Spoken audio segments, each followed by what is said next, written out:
and welcome to Rad Chat. My name's Joe McNamara and I'm joined by fellow host Naman Jolka Anderson. Hi everyone. So we're here live at the Podbox at UKIO 2025 and we have one of our very special reoccurring guests. Rick, would you like to introduce yourself, please? Thank you, Joe and Naman. I'm Professor Ric Khine and I'm here today as part of my role as editor for Imaging Oncology, which is a publication produced by the Society of Oncology Radiographers. Amazing. What's in it? So it's, for me, the publication is very different from a normal kind of peer-reviewed journal. The nature of the content for this publication is very much contemporary topics that can talk about workforce, education, emerging technologies. It can be about new developments. But the way it's written is very much from a kind of opinion piece. And Right. some of our brilliant, amazing authors that we've used this edition have actually provided an insight, a commentary, or a narrative, or even a personal reflection. So they've captured their own kind of story within the actual article as well. And I think that resonates with some people as well, which is very different from a peer-reviewed journal article. I suppose it's quite cool to know that this sort of stuff's happening, because when you think of research, it's always quite rigid, and obviously having a bit more flexibility might encourage hopefully more radiographers to consider it. I think so, and I think this particular publication does kind of, as I said, resonate with a lot of people out there in terms of the topics. When we talk about education, it's not just about research or scholarly activity, it's also about some of the work that's happening in education that's impacting on them as academics or educators in clinical practice. There's so much going on with new developments and emerging technologies that we're not aware of that sits outside of kind of research, but actually things are happening in terms of service delivery, which these authors in the publications have really want to kind of just spread some of the amazing work they're doing as well. And I think it sits quite nicely in this publication. And this publication is now in its 20th year. So we've been very lucky to get to that point, and as Charlotte said this morning, and Richard, we've had a range of editors who've really driven this publication from where it was to where it is now. So a lot of pressure on me really to deliver. I was going to say, you've kind of set yourself up to, right, what am I going to do and take this forward? What's your aspiration? So we wanted to carry on with the contemporary topics. I think that's really, really important. We can't go away from that. But what I've tried to do this year is try and do a few changes. The first change was very much trying to ensure that the topics reflected the 4 pillars of practice, as mentioned in the College Radiographers Education Career Framework. We've also tried to kind of enhance the global reach. So we really wanted to try and get more of our global professionals kind of reaching out to this publication and reading the publication. So I was able to get some international colleagues to actually write in the publication from America and also Australia as well. And I think the final thing we tried to do is really push the digital capabilities of the publication. So when you read the publication, there's a lot more engagement, interaction. We've got these talking heads by some of the authors now who are giving us the takeaway messages, 2-minute little slots of a little video.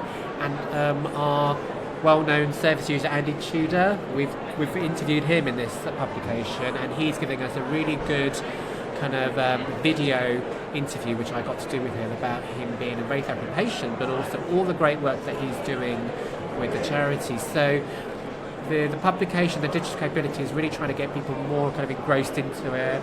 It allows them to look at animations, it allows them to click on the links or references, really get them immersed more into it, really. I've got a difficult question for you. Go on.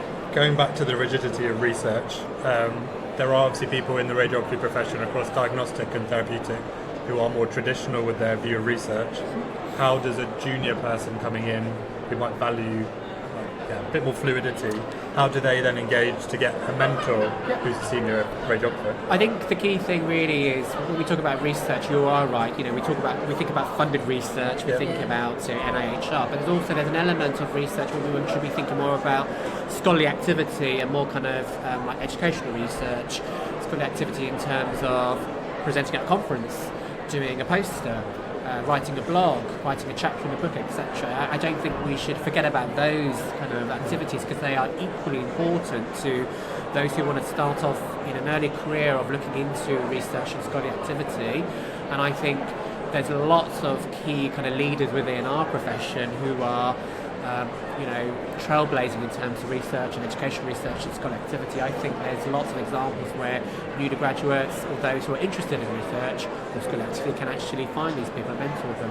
One of the key things I'm fully aware of is the form work that the College of Radiographers do in terms of the mentoring. I think forums like that, areas like that are really good to tap into as well.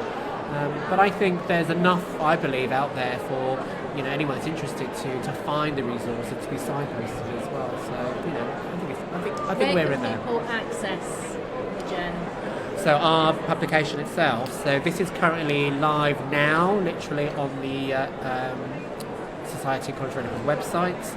I've just put the link out on LinkedIn, and I'm hoping that people are going to repost it and going to spread it around, not just locally, nationally, but also internationally as well. And I think that's the whole purpose of the publication and pushing that global reach is to try and spread out a bit more as well. We will link it with this episode as well, so that would people be can fantastic. click on the link and go and Thank check you very it out. much, yes. And what's the future hold for you professionally? I think for me, I'm in a really nice place at the moment. I think the editor role is really important for me because it allows me to continue to be kind of part of the radiotherapy profession. As you know, I'm now moved more into kind of medical education at the moment in my current role and work in the medical school. But I think healthcare, medical education, you name it, is all currently singing off the same hymn sheet. There are lots of work that's going on that's transferable to both. Not just radiography, but also the medical education. There's lots of opportunities in terms of research, scholarly activity, which again is transferable across both. But I'm excited to see how I can push the publication going forward. I think we've got lots of great work that's happening out there. I want to be able to capture all of that and actually have this as a really good place for people to access not just journals, but also publications like this, where there's lots of really good kind of contemporary work that's happening across some of the key areas, service delivery, education, workforce, new developments, etc. So that's my kind of vision, is moving that forward as best as we can. Exciting. Thanks very much for coming on. Thank you very much for inviting me. Thank you.